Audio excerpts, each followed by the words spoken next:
I got this Chrysler, Dodge, whatever, Town and Country, Plymouth Caravan, whatever you want to. I think they're different kinds. They're all the same thing.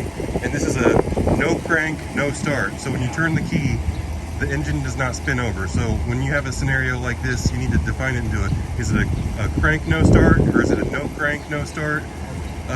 So this situation, we went straight. You go straight to the battery first, and then you know, if the battery's dead, then you try to crank it with the jump, like we got here. We got jumper cables.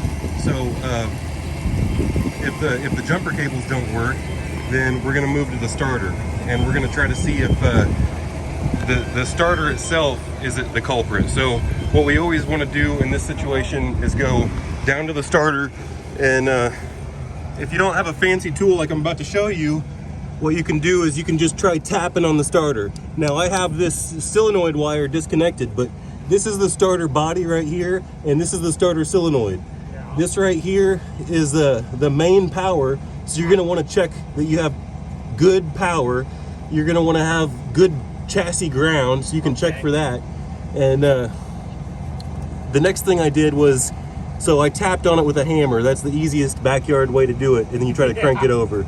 So I disconnected this solenoid wire, and then this is called a power probe. Where is it?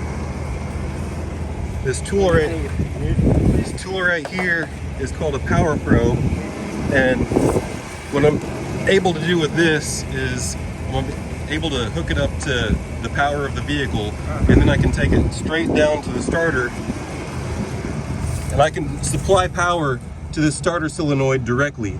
So what happened was, it did spin the engine over. I'll go ahead and just show you. Put it right through here, and there's a terminal right through there because I took this pigtail off. So I put it on this terminal, and that spins the engine over. So what you want to do is put the ignition key to the on position, and then try to spin the starter over, because that will eliminate one scenario. But in this specific case, the starter is not bad because we can activate it manually.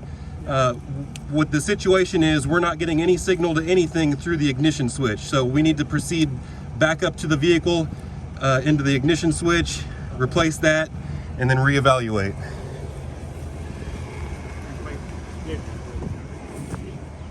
So I don't know for sure on this one. I'm not probably going to take it apart. This part stays together, and the actual switch part is on this opposite this opposite side. So you can just take the switch out.